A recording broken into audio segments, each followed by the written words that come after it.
नमस्कार, स्वागत है आपका न्यूज एट 6 का ये वक्त है और मैं हूं आपके साथ राहुल सिन्हा। शुरुआत बड़ी खबर के साथ करेंगे और बड़ी खबर मोतिहारी से है, जहां गैंगस्टर लॉरेंस बिश्नोई गैंग के 2 बदमाशों को गिरफ्तार किया गया है।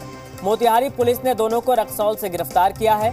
दोनों के पास से हथियार भी बरामद किए गए हैं। बताया जा रहा है कि लॉरेंस के भाई अनमोल बिश्नोई के कहने पर अंबाला के आम आदमी पार्टी नेता से 50 लाख की रंगदारी मांगी गई थी, जिसके बाद नेता ने अंबाला थाने में एफआईआर दर्ज कराई थी। घटना के बाद से शशांक पांडे नेपाल में रह रहा था। आज वो रक्सौल के त्रिभुवन शाह के बुलाने पर रक्सौल आया था, जहां मोतिहारी पुलिस ने दोनों को गिरफ्तार कर लिया है।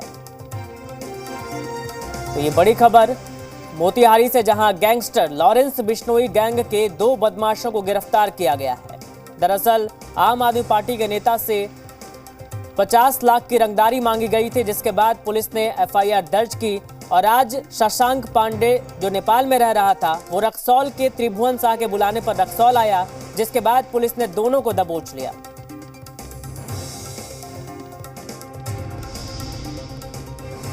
दो अपराधी पकड़ा गया है और अपराध की बड़ी योजना नाकाम हुई है। गैंगस्टर लॉरेंस बिश्नोई और विक्रम बरार गैंग के 2 सरगना को हथियार और कारतूस पकड़ा गया है।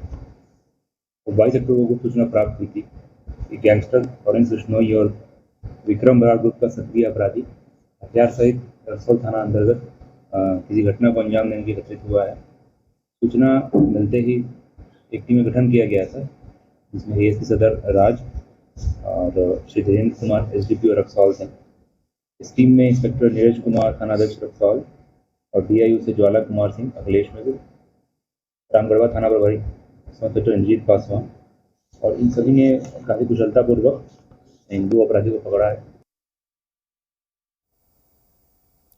और जी मीडिया संवाददाता पंकज हमारे साथ मोतिहारी से फोन लाइन पर जुड़ गए हैं। पंकज, लॉरेंस बिश्नोई गैंग के 2 सदस्य गिरफ्तार किए गए हैं मोतिहारी से, रक्सौल से। तो ये बताइए कि क्या लॉरेंस बिश्नोई का प्रभाव उस इलाके में है? अब तो सबसे बड़ा सवाल ये उठ रहा है। जी बिल्कुल राहुल, मैं बता दूं कि ये शशांक पांडे जो है, ये अंबाला में एक मक्खन सिंह है, लवाना है, जो भी वहाँ के आप पार्टी के नेता हैं। इनसे 50 लाख की रंगदारी इसने मांगा था। नहीं मिलने पे उसके घर पे फायरिंग किया था और जब रंगदारी मांगा था तो उस वक्त ये शशांक पांडे दुबई में था। दुबई से फोन करके इसने जो पुलिस को पूछताछ बताया है कि लॉरेंस बिश्नोई के भाई अनमोल बिश्नोई के कहने पे 50 लाख की रंगदारी मैंने आप नेता से मांगा था, नहीं मिलने पे फायरिंग किया था। इस मामले में अंबाला में उसके ऊपर एक एफआईआर दर्ज है। इसके अलावा जयपुर में 1 करोड़ रुपए के सोने डकैती हुई थी, स्वर्ण आभूषण से लूट हुई थी, उसमें भी शशांक पांडे वांटेड था। ये मूल रूप से पश्चिम चंपारण का रहने वाला है, लेकिन इन दिनों ये यूपी में रह करके वहाँ लॉरेंस बिश्नोई गैंग से जुड़ा हुआ था। और जब इसकी पुलिस ने तलाश सरगर्मी से किया तो ये नेपाल में आकर शेल्टर लेकर रह रहा था। और मैं सबसे बड़ी बात बता दूं आपको राहुल की, ये मोतिहारी इलाके को, मोतिहारी में अपना ये गैंग बना रहा था, अपना गैंग ऑपरेट करना चाह रहा था। और बाकायदा आज ये आया था रक्सौल में, यहाँ से एक व्यक्ति से इसने हथियार लिया था और हथियार लेके इसे फिर वापस नेपाल चल जाना था और वहां से फिर मोतिहारी में ऑपरेट करना था, गैंग ऑपरेट करना था। और बाकायदा इसके बाद मोतिहारी के बॉर्डर इलाके के कई व्यवसायियों का मोबाइल नंबर मिला है, जिससे ये रंगदारी मांगने वाला था और रंगदारी नहीं मिलने पे फिर ये उनकी हत्या करता।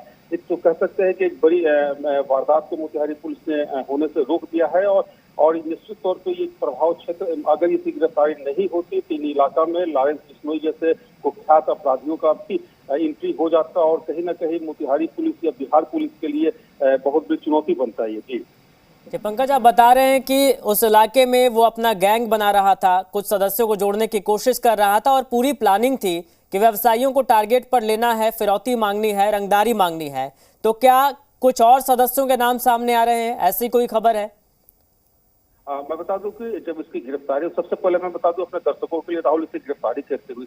पिछले दिनों इसकी शक्ति राइस मिल पे 27 लाख रुपए की लूट हुई थी, उसके कर्मी से और उसके अकाउंटेंट की गोली मार के हत्या हो गई थी। और उसी क्रम में रामगढ़वा पुलिस, रक्सौल पुलिस संयुक्त है, मोतिहारी की बनाई हुई एसआईटी उस तलाश कर रही थी कि कौन कौन लोग शामिल हैं, कौन। इसी बीच में रामगढ़वा पुलिस को सूचना मिली कि नेपाल से एक युवक है, अपराधी है, जो कि पहुंचा हुआ है आदापुर में, यहाँ हथियार कलेक्ट कर रहा है। और हुलिया के हिसाब से रामगढ़वा पुलिस, मोतिहारी पुलिस को लगा कि ये हत्या में शामिल हो सकता है। उसके बाद जब पुलिस ने उसे रोका, उसे गिरफ्तार किया और जब गिरफ्तार के बाद जब पूछताछ किया तो मोतिहारी पुलिस के हाथ एक कह सकते हैं कि बड़ी मतलब अचीवमेंट, बिग अचीवमेंट इनके हाथ लग गई और इन्हें पता चला कि लॉरेंस बिश्नोई गैंग का अपराधी है और इसके पास से जो नंबर मिला, मोबाइल नंबर मिला, वो कुछ बड़े दवा व्यवसायियों का और भी बड़े व्यवसायियों का मोबाइल नंबर है जिससे रंगदारी मांगने वाला था। फिलहाल इसने बताया त्रिभुवन साहब अभी इसके साथ जुड़ा हुआ था, जिसके बुलाने पे ये यहाँ पे आया था। त्रिभुवन साहब रक्सौल का रहने वाला है और भी कुछ लोगों का नाम इसने बताया है जो इसकी गैंग से जुड़ रहे थे, जो जिसका एक बकायदा इसने गैंग बना लिया था, ग्रुप बना लिया था, जिसे गुप्त रख कर मोतिहारी पुलिस छापेमारी कर रही है। उन लोगों की गिरफ्तारी के लिए मोतिहारी पुलिस छापेमारी कर रही है। जी बिल्कुल पंकज, आपने बताया कि कई और व्यवसायी टारगेट पर थे और कई और लोगों से रंगदारी मांगी जानी थी और चूंकि आम आदमी पार्टी के नेता से 50 लाख की रंगदारी मांगी गई थी, जिसके बाद एफआईआर दर्ज की गई और फिर पुलिस ने यह कार्रवाई की। लेकिन सवाल यही सबसे बड़ा है कि लॉरेंस बिश्नोई गैंग के सदस्य मोतिहारी से, रक्सौल से गिरफ्तार होते हैं। यहाँ पर वो टारगेट एक प्रॉपर प्लान बनाते हैं, लिस्ट बनाते हैं कि किन व्यवसायियों से रंगदारी मांगनी है। हालांकि पुलिस ने इनके मंसूबों पर फिलहाल पानी फेर दिया है।